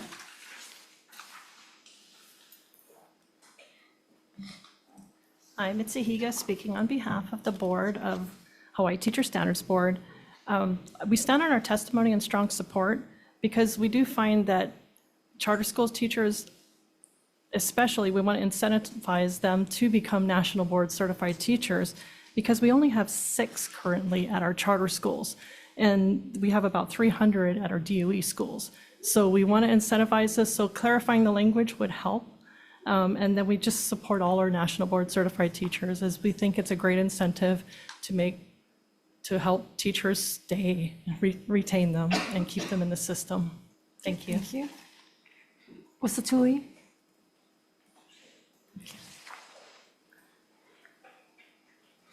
Aloha, Chair, Vice Chair, Sarah Milianta Laffin on behalf of HSTA. To echo what they've shared, absolutely, nationally board certified teachers are the best of our profession. You know, we're talking, if you want to go to a doctor, you want a board certified doctor in a lot of areas. And so we want to encourage and grow this program. It's also important to have that equity because charter schools often, those teachers tell us that they don't always get the same things. So we want to make sure that we have these programs in place to encourage the next generation of teachers to seek this out. So we ask for your support. Mahalo. Real quick question, so I have to call you back. So charter schools can belong to HSTA? Yes. Yes, okay, and you have a lot of the teachers there. Thank you. Edno from Charter Schools Commission? Edno, not here. Okay, Office of Hawaiian Affairs, she's not here. Okay, and then we have, I don't know, 20 more in support. Anyone else who are wishing to testify on this measure want to come forward? If not, okay, questions, members? I know I have questions. I guess DOE or charter schools. Anybody from charter school? Nobody here is from charter schools. Okay, so DOE in light of no. So currently, there's a charter school teachers, if they're certified, they get the 5,000 bonus, right? I think that's the thing in question at this point. No, this will put it in law, but I think they get it. Don't they get it, Mitzi? Yes, they do. I'm sorry? Board Chair, did you say so? Yes, they get it? Okay, so it's not like they're not getting, but what this bill will do, it'll make it clear that they are also eligible to get it, although they're getting it now. Yes, we gave it to DOE teachers 22 years ago because it was clear that out of all the certifications that an educator can get,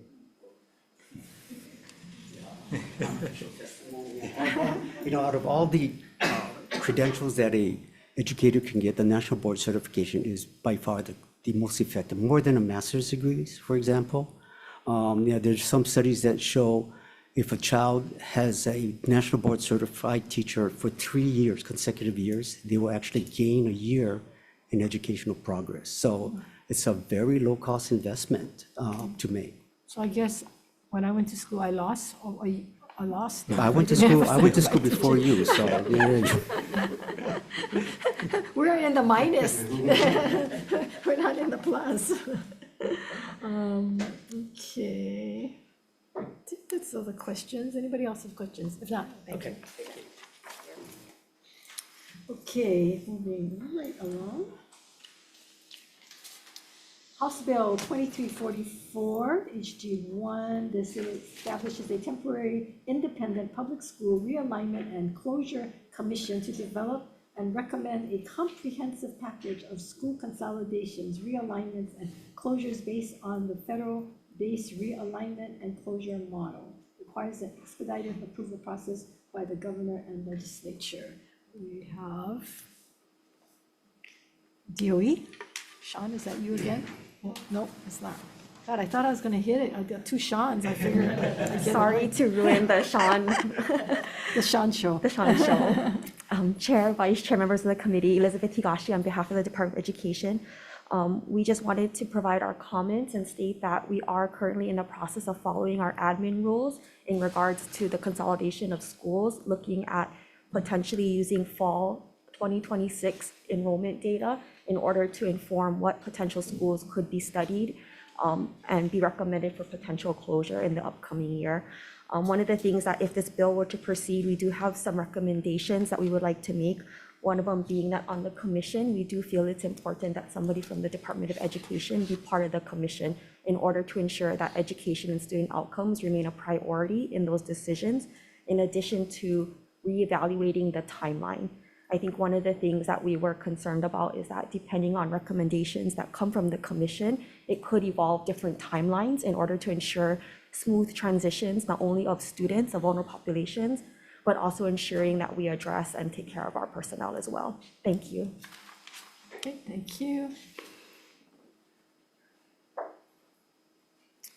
Let's see, Hawaii State Board of Education.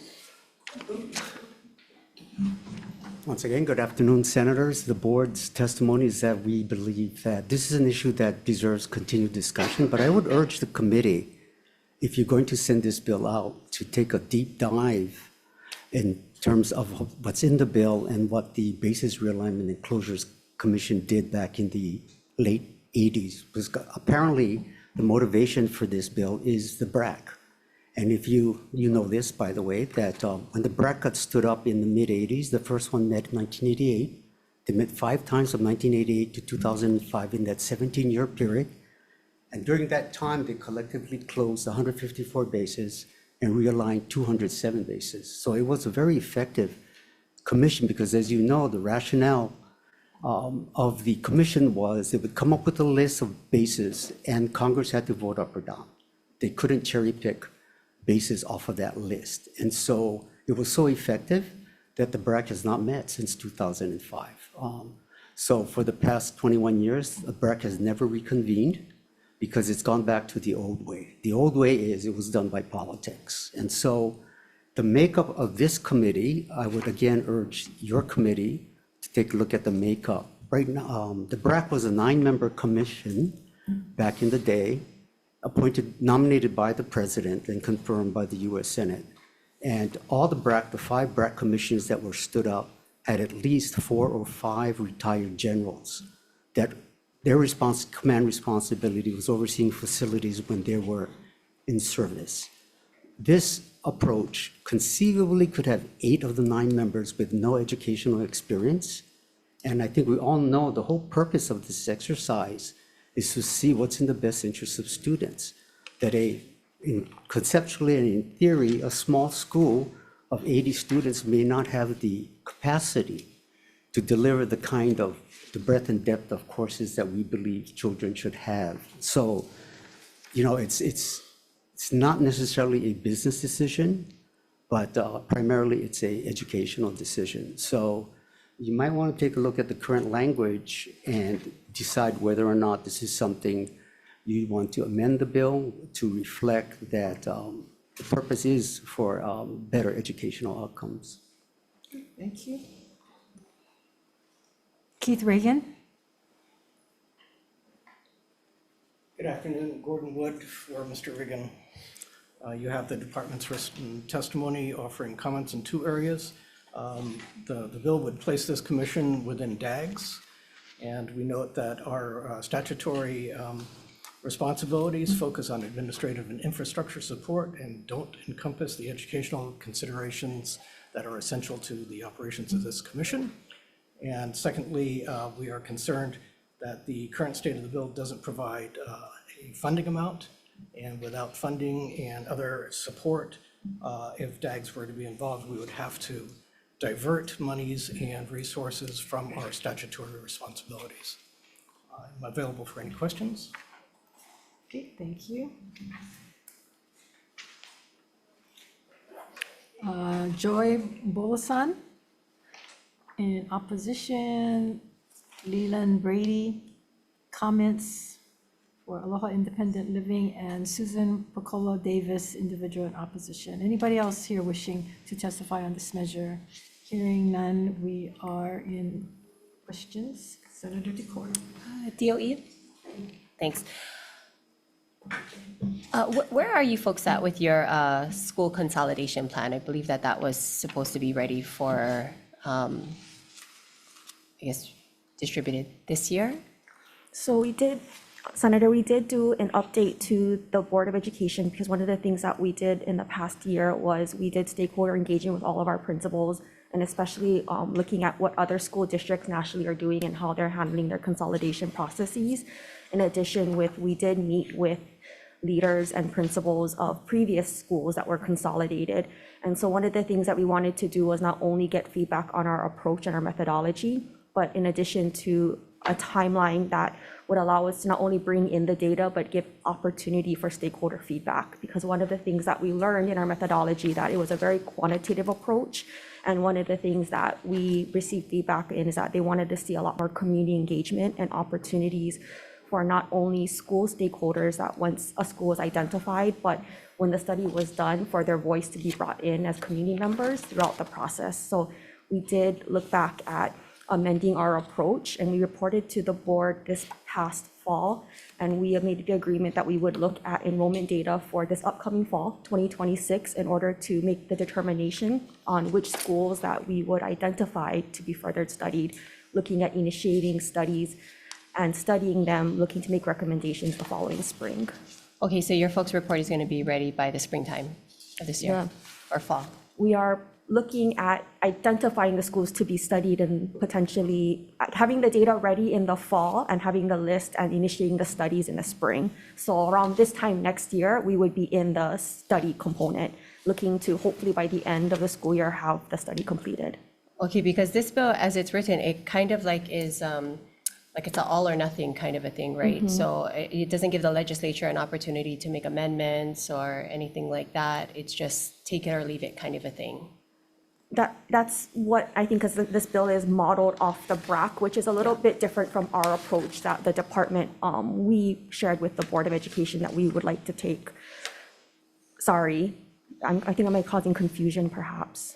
No, My it's fine. apologies. No, and it brings me to my next point because it excludes elected officials, lobbyists, employees of DOE, Board of Education, school facilities are ineligible to serve. So they're all going to be basically governor appointed. As written right now, this bill. So who are you expecting to see on this board if it kind of takes out the institutional knowledge of maybe some of these discussions that might be able to be an advantage?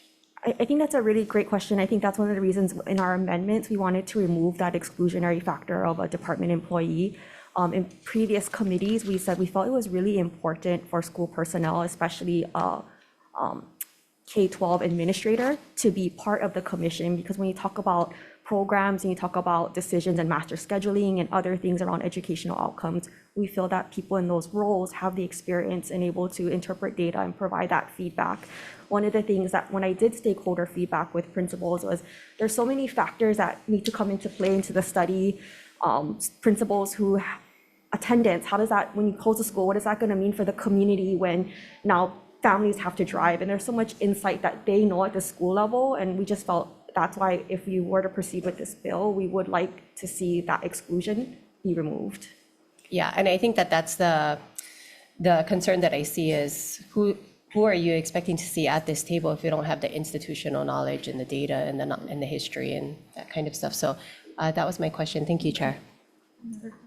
So why are we, how different do you think the numbers will look from this year to fall of this coming year? How different do the numbers would look? Because you're looking at enrollment, right? To determine which schools you're going to look at further. So can't you already have a sense of which schools it might be already based on fall this year and based on the pattern maybe from the year before? That there definitely, we see the historical trend. I think one thing I do want to just note, and we did see, we take an official enrollment count at the beginning of each year. One of the things that we did note, and we don't know yet if it's due to economic changes that are happening right now, or I know there was a lot of changes in some private school scholarships, but from the beginning of official enrollment count to January, we did see an increase in our enrollment, and something that we did see that schools are projecting, and it's an increase that is trending more than we usually see in previous years. And so it's something that we are looking closely at the enrollment, and we felt giving one more year of looking at the official enrollment count would really provide us a better of a historical trend in regards to making that analysis.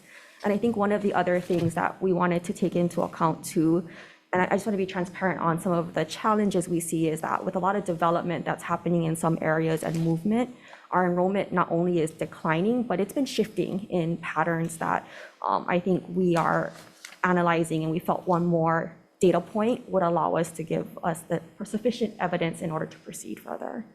But isn't that the natural flow? I mean, every year, one more year of data is always going to be better. And, you know, if we have some tragedy that happens this summer, you're going to tell me in fall, oh, you know what? You know, we had a landslide, or we had another fire, or we had something, and therefore, you know, we don't know the numbers. The economy is constantly changing. The federal is constantly changing. So you're never going to have complete data that you want. So I'm saying that based on what you had in this past fall, the year before, to see a trend, and not that you're not going to look at the numbers that come in September or August, but then you can be started already. You can start, and you can almost pick out the 10 schools, if that's the number, or 5 schools that in that trend, and when the numbers come out in August, then you can say, okay, yeah, this school maybe no, but this school definitely. I mean, come on, you have an idea, right, based on the current data. No, you don't have no idea. I think there's definitely schools that are the potential. Senator, I agree. There's trends that you already see. I think one of the things too that we are looking at is we wanted to look at trying to get the number of schools down, the cluster of schools to study down to a low number as possible in order to give due diligence to we doing the studies. Yeah, but then you have to change your requirements, or change the data points that you're looking for, not necessarily just waiting for the numbers. See, the problem I have is DOE keeps delaying, and then in the future, we should have sent letters out for the bus companies years ago. We should have been doing this. We don't. We keep dragging our feet, and we keep waiting for more data, and it constantly changes. So at some point, we gotta bite the bullet, and you gotta make the decisions. You know, it's gonna constantly change. You're not gonna please everybody. There's gonna be people that are upset, and I don't care what kind of deep dive we do, it's gotta happen. So you guys gotta pull the trigger. Understood, Sooner Senator. better than later. Understood, Senator. And I think one of the things that we definitely, like I said, we did our presentation to the board with that updated timeline, and it's something that we'll make sure we continue to communicate with the stakeholders in keeping the ball moving. Yeah, because I believe according to your report, the reason why school consolidation was even on the table is because you folks were looking at the past 10 years of enrollment decline. Correct. And so now we're shifting based on 1 year of an increase where you guys have been looking for the past 10 years. Again, kicking the can down the road, we're talking about continual operating budget costs. We're talking about staffing costs just to go year by year. And so, yeah, it's a little Understood. frustrating. I hear you, and it's something that we will continue the momentum on. So I'm trying to get to the bottom of what is the policy right now. So I'm reading the BOE policy. So it says there's a trigger for a consolidation study. So are any of the schools? So I assume, it's murky in my mind of how you're picking these schools on a consolidation. So are you following the BOE policy on which schools that trigger the consolidation study? Our current methodology does follow the triggers. What we did was we also identified, when we first communicated it, we identified what we wanted to do was bring the number of clusters that we initiate to study down to as small as number as possible. But isn't there a criteria of which ones could trigger a study, though? Correct. Under the And board policy? and I think one of the things that we wanted to do was not just study schools individually, but we want to study them in clusters. Because I think it's But really. that's not what the policy says, though. But it's how we are allowed to, it does allow us to study them in clusters, because one of the Is things that, we is that wanted in the to. policy that allows you to study in clusters? The study identifies you, the study allows you to identify schools, but we are allowed to bring in other schools into the cluster, because when you close a school, it's going to have an impact to other schools. So Right. for example, the last part of that HAR is you have to do the comparison of the school and the opportunities to its neighboring schools, in addition to not allowing additional CIP or additional factors. And so for enable you to study that, you have to look at it in regards to the Okay, so how cluster of many, its how many neighboring are you schools. studying at this point? Or how many have triggered the consolidation study? I can't think of a number off the top of my head. I have to come back to you. But you on have a that one. definitive number. If we look on previous data, there would be numbers that would be potentially triggered for study. Okay, so how many years are, so when it's hitting the 3 triggers, at what point do you know when to do the study? Or are you just waiting and being like, okay, maybe we should do a study, and okay, let's go figure out what schools and do a study? Because I would assuming it should be a rolling basis on when the study should be done based on the board policy, right? Correct. And I think that's one of the things that we did communicate to the field based upon the HAR. It is something that we admit that in the past, it became a thing that we did 10 years and then we didn't do again, but we do feel it needs to be a multi-phase, consistent evaluation. So that's what you're doing now. Are you, Correct. once those 3 triggers are hit, you're doing the study? Correct. We're going to be starting to get into this process of whenever we have new enrollments and new projections. Okay, so when did that start? When did that start? We started doing the analysis last year, and then we started rolling out the methodology with the field in regards to how we would take through this approach. And then we're looking to now initiate it with this upcoming fall data. Okay, so we're only 1 year into this then? Correct. Okay. So based on that, because we should really know what the number is, right? I think that's really important, because we have to assess, are you well on your way of doing this, or are we not? Because I think this bill, to me, the whole crux of it is, I think, just it feels like we're not moving, right? And I think you hit the nail on the head, that the natural trend is you're moving away from East Oahu probably into West, right? And yet we're keeping all these schools open, and we haven't had some type of plan in place on how we're going to deal with this. I think the plan is, we just build more schools, and then the operating dollars are, it just keeps going up because you're adding more schools. So I think if we don't see and understand what the timeline and the plan is, and I think then you have bills like this, right, that will then force the issue, because I think part of it, and I guess we got to bring up the board chair, because I was unclear on what the whole point of, okay, you want it to be educators to be making this decision, but you also wanted to, you also want something that's nonpartisan. So I don't know, it's one or the other. I don't, but if the DOE is not, moving forward, I think that's why we then come up with these other things. And so I think what you need to do is really give us what is the timeline that we should expect something to happen, right? And I get you only started a year before, and I think that's whatever. We can't change that, but I think we need to understand when do we see that action start to happen, right?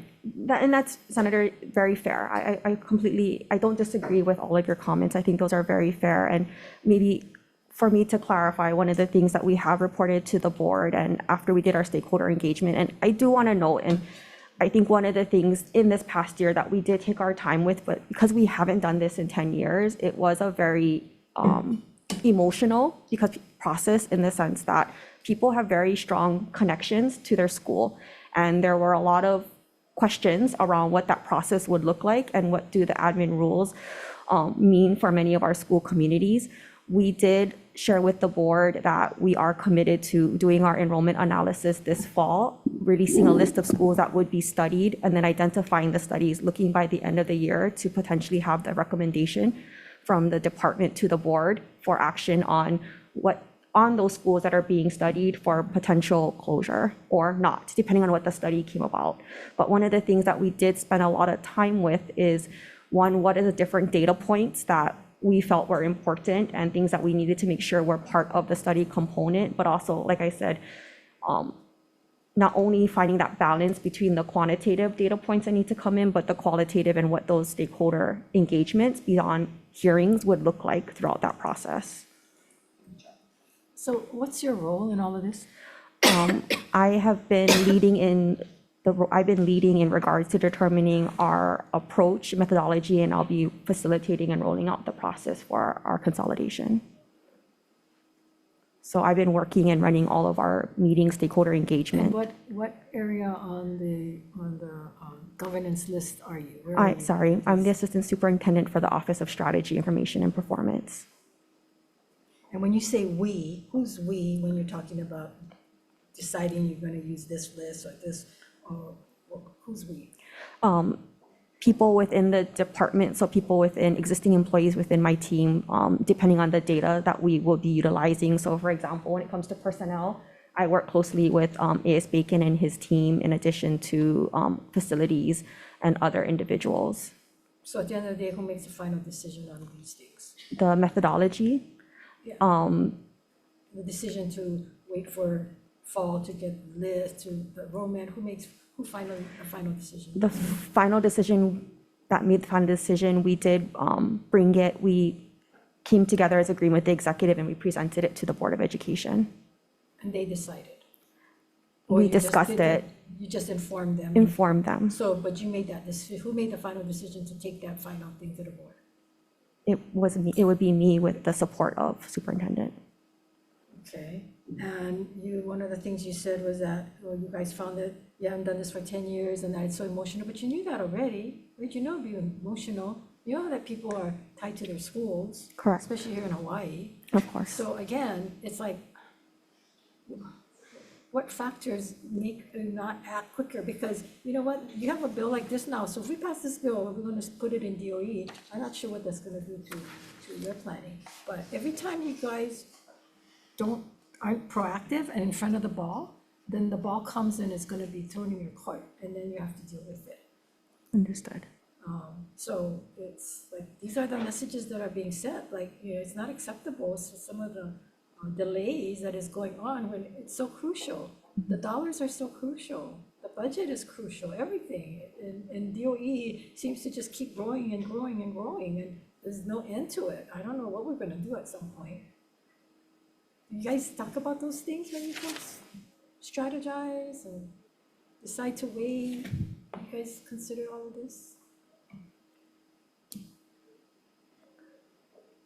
I think, to be honest, Senator, our considerations was really looking and spending time and making sure we got feedback from, getting opportunity for all the complex areas and all of our stuff to get feedback was our priority at that I time. appreciate that honest answer, but I think in the future, and it shouldn't even be in the future, I think it should be constant, that you gotta pay attention to the finances in your household. You don't make decisions not based on any finances, right? You cannot continue to live and to take care of your family and do all that without considering what the cost is and what the finances is. And yet, we come into government, we get millions of dollars, and we pay no attention to what the cost is, and we just look at things in silos and decide to move on without any regard, because it's not your money.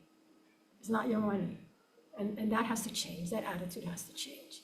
And it has to start with DOE from the top, because there is consequences to the people on the bottom of the food chain.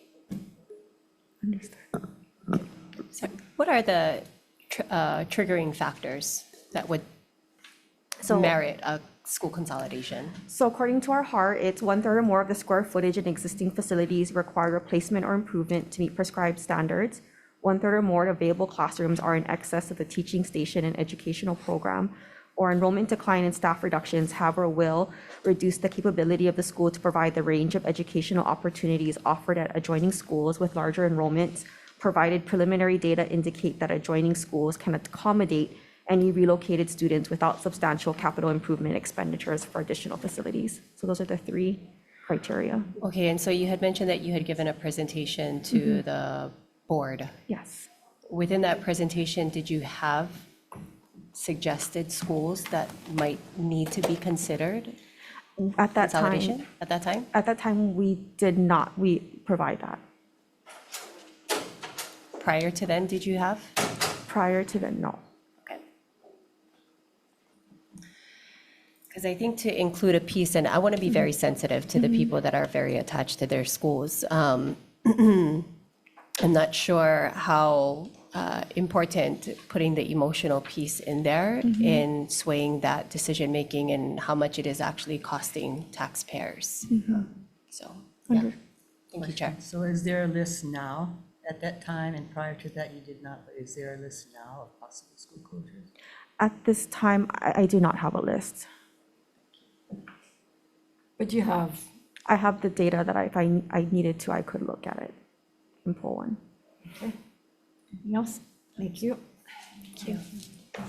Okay, last item on the agenda, House Bill 2300, House Draft 1, relating to Department of Education procurement, adjust the applicability of Act 134 to clarify the threshold for Department of Ed procurement of local edible products and packaged food products, prohibits the artificial division and parceling of Department of Education procurement of local edible products and packaged food products.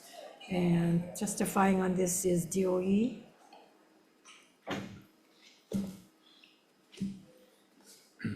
Hello, Chair Kim, Vice Chair Kidani, members of the committee. Sean Tajima testifying on behalf of the Department of Education. The department stands on our written testimony in support of this measure. This measure will allow us to pilot new items, purchase items based on seasonal availability, and supplement our local purchasing. Thank you for this opportunity to testify. We stand by for questions. Thank you.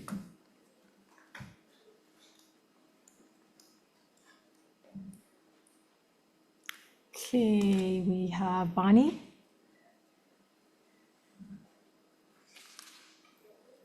Good afternoon again, Chair, Vice Chair, member of the committee, Bonnie Colloquy for the State Procurement Office. We'll stand on our written testimony and thank the legislature for taking our recommendation to include language to prohibit against parceling, which is the artificial division of goods and services to avoid the procurement process. Thank you.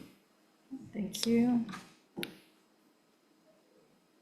Brian Miyamoto, Farm Bureau, Local Food Coalition in support, Amanda Shaw in support. That is all we have that signed up. Anybody else wishing to testify in this measure?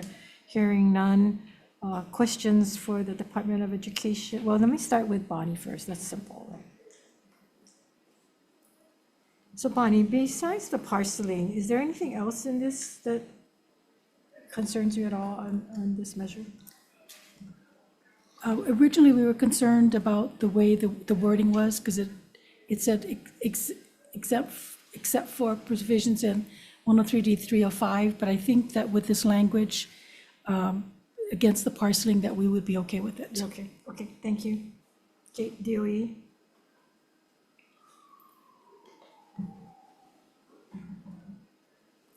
So how does increasing the threshold to 250,000 impact the procurement oversight and transparency? It just allows us to purchase more. As far as this impacting our overall locally sourced, it probably won't have a significant impact on that. So we're looking at more at using this to pilot different items to see how it fits with our menu and establish working relationships with individual farmers. So I think we've had this discussion before. So the threshold right now is what, 100? 100. 100,000, right? And I think we've talked about the fact that you can do that now. So what areas or what special local foods that you want? I know you folks brought up poi in the past and stuff like that, but that you cannot procure with 100,000. We're in the process right now of piloting the poi, and then the next one is going to be local cucumber. So the vendors, you can't just do that with the vendors? We can. It just allows us to make a bigger purchase with the 250. But the vendors can get more than 250, right? You go to the vendors? Okay, so you folks go through a vendors. I don't know why hot dog, different vendors, right? For the They have a distributors, list, yeah. And they buy it. They buy, what, do they have a limit? So we can go to the distributors right now, Right. but this is going to allow us to pilot with the smaller local- the local smaller farmers. groups. Yeah. Okay, did you read this audit? Yes. I mean, they talk about the monies that you guys didn't even reach close to getting local food. So are you blaming this, that's the reason why? Or you're pointing to this as the reason why? Because if you haven't made an effort to reach even the minimum. I don't know how this is going to help. Yeah, no, we're definitely not blaming this for not reaching our goal. What is the problem? Why you haven't reached the goal?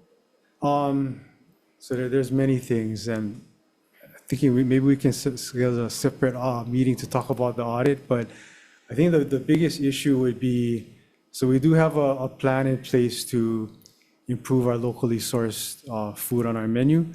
The three big ones that we've come up with since that audit was done is our menu development. So we need to incorporate more local items on the menu. And we have a really good collaborative partnership with multi-state agencies to map out the commodities to see what's available, in what amounts, and where they are, so we can include those on our menu. For procurement, one of the big things that we're going to adjust with regards to like our distributors, as you mentioned, is right now for most of the items, we cannot see if it's local or imported. And a lot of it is because of the design of our contract. We negotiate a certain price for each item. So we've been trying to work with the distributors to help us meet our goal to increase more local, but there's no financial incentive for them to do that because they have to sell it to us at a certain price. So if they buy the local one, it's not in their best interest to do that. It's much more financially beneficial for them to buy the imported one and sell it to us at the same price. So we're looking at for next year, or the next contract is to have that bifurcated so we can see the local price of say for a cucumber, price of a local cucumber versus the price of an imported cucumber. So that gives us the authority to make that choice on which one we want to purchase. And at least the distributor knows that we're going to pay for that item. And the third big one is, as you folks are familiar with, is the regional kitchen. So the big goal of that is it'll serve half of Oahu, all of central Oahu and Leeward Oahu. What that does is it changes the structure. Right now it's not an attractive structure for farmers to deliver small batches of food to multiple schools on a regular basis. So for someone, it's just not worth it. So what the regional kitchen does, it creates a central hub so that they can deliver large quantities of food, which the regional kitchen can handle because they're going to be doing that volume of production of, the big goal is when they service all of Central and Leeward, they're going to be servicing about 84 schools. So But then who purchases it and under what procurement amount purchase it? oh, those are going to be, we're still going to have our distributors and also local farmers. So what this does is it allows us to work more with individual farmers in addition to the distributors. So if we have products that work for our menu and farmers that we have a good working relationship with, there's two ways we can go with that. One is adding those products to the distributors list, or two is we can work individually with those farmers. And how are you folks going to monitor compliance with the prohibition on artificial parceling of the procurements? Well, we're aware of parceling, so we'll be sure not to do that. How long is this contract you're in now with the vendors? This contract, right now it's year to year, but we can extend it for a few years. Okay, so when you said in the next contract, when is the next contract? For next year. Yeah, but when is that up? We're in the process right now. It's good to the end of the school year. Okay, so if it's, I was thinking maybe it's a 5-year contract, a 3-year contract, but year to year, so you could have made all of these decisions in the contract last year, right? Correct. You could have put the changes in the contract last year. We talked about this last year. Did you do anything since the time we talked about it last year to now? We haven't. Okay, again, why? I can't answer that to that, Senator. Who can answer that question? I can find out.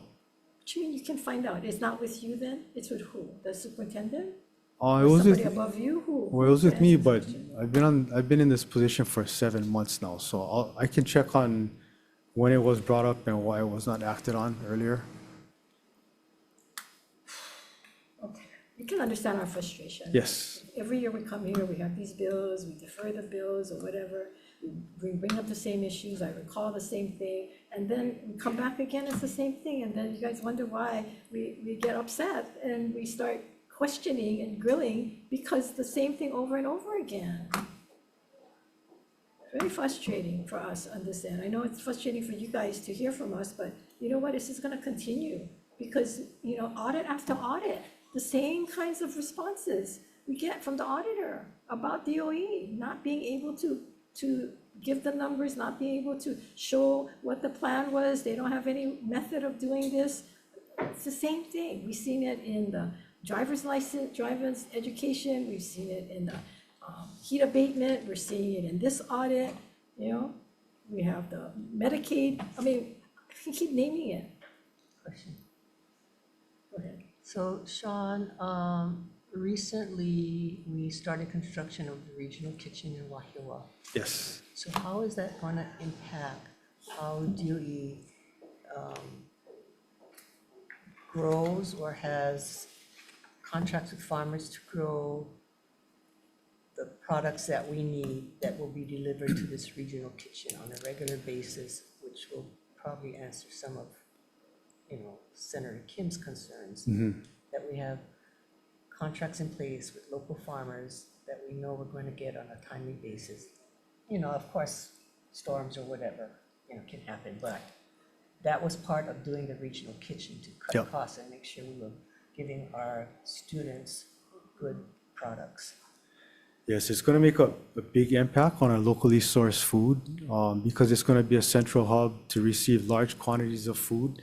And it's going to allow us to continue with our distributors and also with local farmers as well. So currently we have collaborative work that we meet with the Department of DBED, CTAR, EDC, Department of Ag, Hawaii Farm Bureau. So we collaborate on our menu is going to drive everything because what's on the menu determines what ingredients you're going to have and how you're going to incorporate local ingredients in that. So we can't develop the menu in isolation of the product. So this collaboration is important because all of these agencies are mapping out what commodities are there and where they're at and in what quantities.